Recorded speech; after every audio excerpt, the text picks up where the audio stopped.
Di sudut barat daya Kamerun, di antara hutan hujan lebat yang bergema oleh suara burung tropis dan nyanyian serangga malam, hidup sebuah kelompok etnis yang jarang dikenal dunia luar, suku Bakole. Mereka adalah penjaga sunyi hutan dan sejarah, hidup selaras dengan alam, dan mewarisi tradisi yang telah berlangsung selama berabad-abad. Dunia modern mungkin bergerak cepat, namun di tanah Bakole, waktu berjalan mengikuti irama hutan. Suku Bakole adalah bagian dari rumpun Bantu, satu dari kelompok etnolinguistik terbesar di Afrika.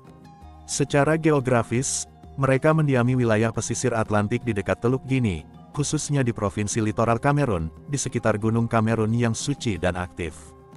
Bersama suku saudara seperti Bakweri dan Bamboko, Bakole termasuk dalam kelompok etnis Mokwe, masyarakat pegunungan yang diyakini sebagai keturunan para penjelajah laut kuno yang menyatu dengan penjaga gunung purba.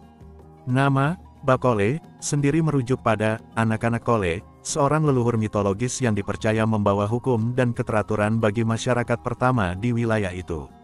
Kole adalah tokoh suci yang dipercaya mampu berbicara dengan roh gunung dan menundukkan badai laut.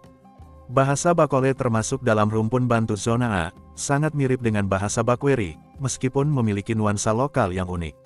Bahasa ini bukan hanya alat komunikasi, tetapi juga sarana spiritual, digunakan dalam ritual, nyanyian penyembuhan, dan kisah turun-temurun yang hanya diceritakan dalam pertemuan malam di bawah bintang-bintang. Sayangnya, bahasa Bakole kini berada dalam ancaman kepunahan, digantikan oleh bahasa dominan seperti Perancis dan Pidgin English. Namun para tetua tetap berjuang agar warisan ini tidak lenyap. Di desa-desa seperti Mboko dan Idenau, masih terdengar anak-anak menyanyikan lagu rakyat Bakole dengan irama riang dan penuh makna. Hidup di antara hutan tropis dan gunung berapi berarti masyarakat Bakole mengembangkan keterampilan bertahan hidup yang luar biasa. Mereka adalah pemburu, petani, dan nelayan yang tangguh. Kebun pisang, kelapa, dan keladi tumbuh subur, dan hasil laut seperti ikan dan kerang menjadi makanan pokok. Namun, yang membedakan suku ini bukan hanya pola hidup subsisten, melainkan cara mereka memaknai hubungan dengan alam. Gunung Kamerun bukan sekadar geografi, ia adalah dewa. Setiap letusan dipandang sebagai pesan spiritual, dan setiap kabut adalah selimut yang menandai kehadiran leluhur. Dalam budaya Bakole, dunia tidak terbagi antara yang hidup dan yang mati, keduanya berdampingan. Roh leluhur memiliki peran penting dalam kehidupan sehari-hari, dan setiap langkah besar, seperti kelahiran, pernikahan, atau panen, diiringi oleh upacara persembahan. Salah satu upacara paling sakral adalah Mondo, sebuah perayaan besar yang juga dirayakan oleh suku pesisir lainnya, sebagai bentuk penghormatan kepada roh air dan leluhur. Para pemuka adat turun ke dasar sungai dalam kondisi trans, untuk menyampaikan pesan-pesan roh kepada masyarakat. Suku Bakole, seperti banyak komunitas adat lain, menghadapi ancaman dari pembangunan modern. Ekspansi industri minyak, deforestasi, dan pergeseran budaya menyebabkan banyak generasi muda meninggalkan desa untuk mencari kehidupan baru di kota.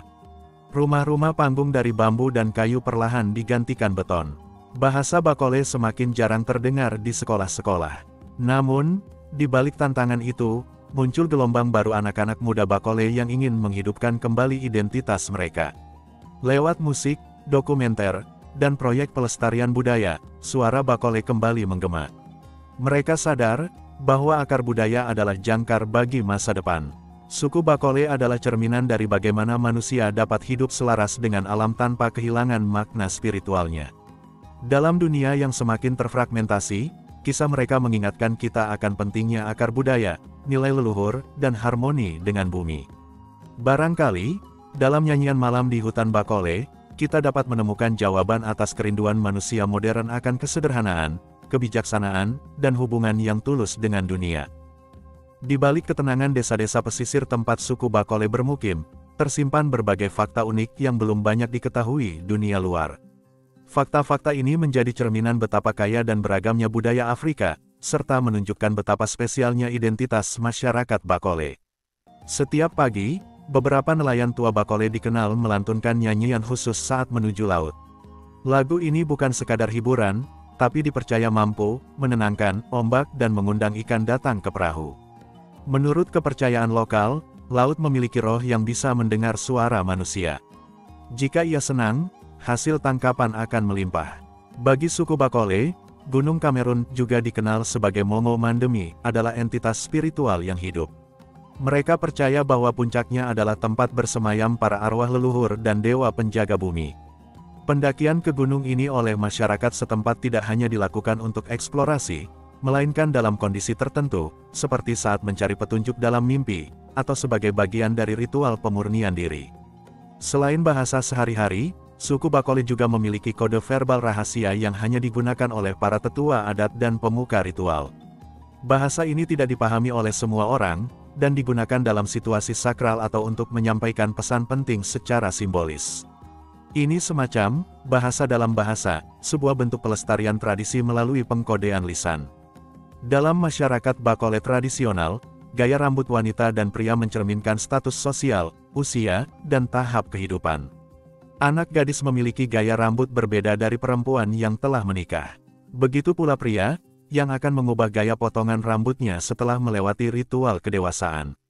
Menariknya, beberapa pola rambut juga dianggap sebagai penangkal roh jahat. Hutan di sekitar pemukiman Bakole tidak pernah dianggap kosong. Setiap wilayah hutan dipercaya memiliki etuo, roh penjaga tak terlihat yang bisa membawa keberuntungan atau malapetaka tergantung pada perilaku manusia. Oleh karena itu, masyarakat selalu menyampaikan salam atau persembahan kecil sebelum memasuki hutan tertentu, seperti daun sirih, kelapa, atau kata-kata penghormatan. Sebelum adanya hukum kolonial atau hukum negara, suku Bakole sudah memiliki sistem pengadilan adat yang sangat terstruktur. Diselesaikan di bawah pohon kebenaran, biasanya pohon besar di tengah desa, setiap perkara didengar oleh dewan tetua. Keputusan diambil bukan semata-mata berdasarkan bukti fisik, tapi juga mimpi, pertanda alam, dan kadang melalui medium roh leluhur. Dalam perayaan tertentu, terutama setelah panen besar atau dalam rangka penyembuhan, dilakukan ritual berjalan di atas bara api. Tapi yang menarik, para partisipan tidak mengalami luka bakar. Mereka percaya diri mereka disejajarkan dengan kekuatan leluhur saat upacara berlangsung, dan rasa takut pun sirna. Ritual ini bukan tontonan, hanya dilakukan oleh mereka yang benar-benar siap secara batin dan spiritual. Dukun dan tabib Bakole dikenal memiliki ilmu pengobatan alami yang luas. Mereka menggunakan lebih dari 100 jenis tanaman untuk berbagai penyakit, dari luka luar hingga demam tinggi dan gangguan jiwa. Ilmu ini diwariskan secara lisan dan hanya diberikan kepada mereka yang telah dipilih secara spiritual. Banyak ahli etnobotani modern kagum pada akurasi pengobatan tradisional Bakole. Musik Bakole menggunakan alat perkusi yang menyerupai suara alam, gemericik air, derak ranting, bahkan tiruan suara burung. Irama ini bukan kebetulan, mereka percaya bahwa setiap makhluk hidup memiliki irama hidupnya sendiri. Ketika seseorang sakit atau kehilangan arah hidup, musik digunakan untuk menyesuaikan kembali irama batin mereka agar selaras dengan semesta. Tenunan, ukiran kayu, dan simbol-simbol yang muncul di artefak Bakole bukan sekadar hiasan. Setiap motif memiliki arti khusus, sebagai doa, perlindungan, atau penanda sejarah pribadi. Misalnya, motif spiral berulang menandakan kelahiran kembali, sementara garis patah-patah berarti ujian hidup yang telah dilalui.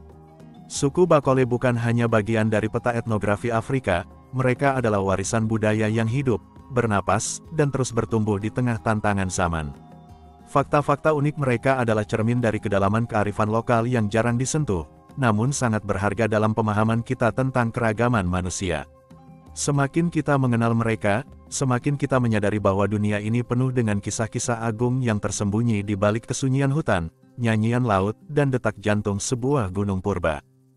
Suku Bakole bukan sekadar bagian dari lanskap budaya Kamerun, mereka adalah saksi hidup dari perpindahan besar bangsa-bangsa Bantu, letusan-letusan gunung purba, dan interaksi manusia dengan laut serta gunung selama berabad-abad. Memahami sejarah dan asal-usul mereka adalah menyusuri jalur kuno yang ditapaki oleh leluhur yang gigih, spiritual, dan penuh visi. Suku Bakole tergolong dalam keluarga besar bangsa Bantu, yang mulai bermigrasi dari wilayah Nigeria Tenggara atau Kamerun Utara sekitar 3.000 tahun lalu. Migrasi ini adalah salah satu perpindahan manusia terbesar dalam sejarah Afrika, membentuk dasar demografi dari sebagian besar wilayah sub-Sahara. Kelompok Bakole diperkirakan menetap di wilayah pesisir Kamerun pada periode awal migrasi Bantu, bersama suku-suku seperti Bakweri, Bamboko, dan Isubu. Mereka membentuk subkelompok yang disebut Mokwe, suku-suku yang secara budaya dan bahasa sangat dekat dan memiliki struktur sosial yang hampir serupa. Bahasa mereka, juga disebut Bakole, merupakan bagian dari cabang Bantu Zona A, khususnya A21, Bantu Barat Laut, yang menandai pengaruh campuran antara bahasa pedalaman dan pesisir. Menurut kisah turun-temurun, asal mula suku Bakole berpusat pada figur mistis bernama Kole, seorang leluhur agung yang dipercaya sebagai pemimpin spiritual pertama yang membentuk masyarakat. Kole digambarkan sebagai tokoh bijaksana yang memiliki kemampuan membaca tanda-tanda alam, mengontrol cuaca, dan berkomunikasi dengan makhluk tak kasat mata. Nama Bakole berarti anak-anak Kole atau keturunan Kole, sebuah pengakuan terhadap asal-muasal spiritual dan budaya mereka.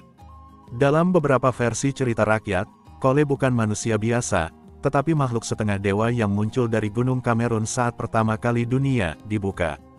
Gunung Kamerun, gunung berapi tertinggi di Afrika Barat 4095 meter, tidak hanya menjadi bentang alam dominan bagi suku Bakole, tetapi juga pusat spiritual, ekonomi, dan politik. Wilayah lereng gunung ini sangat subur akibat tanah vulkanik, menjadikannya tempat ideal bagi pertanian pisang, keladi, singkong, dan rempah-rempah. Sebagian sejarawan lokal mempercayai bahwa kelompok Bakole awalnya hidup di wilayah gunung, lalu bermigrasi ke daerah pesisir demi mencari perairan tenang untuk berdagang dan menangkap ikan. Proses ini tidak berlangsung sekaligus, tetapi terjadi selama generasi demi generasi, membentuk pola hidup yang adaptif antara gunung dan laut. Ketika bangsa Eropa pertama kali tiba di pantai Kamerun pada abad ke-15 dimulai oleh pelaut Portugis, suku Bakole dan kelompok pesisir lainnya sudah memiliki sistem sosial mapan. Mereka memperdagangkan minyak kelapa, ikan asap, dan hasil hutan kepada pedagang asing, dalam sistem barter yang kemudian berkembang menjadi jaringan perdagangan maritim kecil.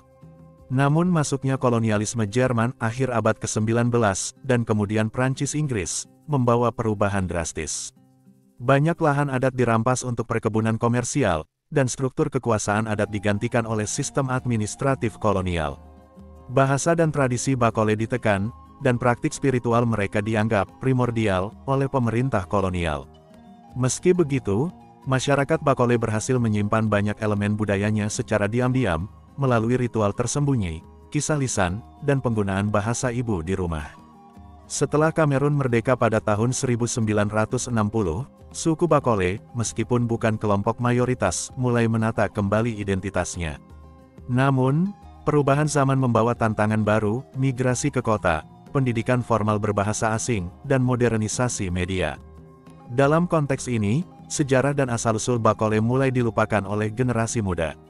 Tetapi kebangkitan budaya lokal di era 2000-an, yang didorong oleh gerakan Pan-Afrikanisme dan digitalisasi warisan budaya, memberi harapan baru. Banyak tokoh muda Bakole kini menjadi pelopor dalam bidang seni, sejarah lisan, dan studi bahasa untuk menghidupkan kembali narasi mereka yang sempat terkubur. Bagi sebagian orang, suku Bakole hanyalah salah satu dari ratusan kelompok etnis kecil di Afrika. Namun jika kita menelusuri akar sejarahnya, mereka adalah simbol perlawanan sunyi terhadap penghapusan identitas, pelindung warisan bumi, dan pengingat bahwa kekuatan budaya tidak selalu terletak pada jumlah, melainkan pada keteguhan menjaga warisan leluhur. Sejarah dan asal-usul suku Bakole adalah mosaik yang disusun dari batu-batu legenda, lava gunung purba, dan aliran darah Bantu kuno. Mereka adalah suku yang tidak hanya hidup di dunia ini, tapi juga berdialog dengannya, melalui gunung, laut, roh, dan kata-kata. Setiap kisah mereka adalah serpihan dari peta besar Afrika yang masih terus digambar ulang. Dan di tengah pusaran zaman, suku Bakole berdiri, sebagai bukti bahwa akar sejati tidak pernah benar-benar tercabut.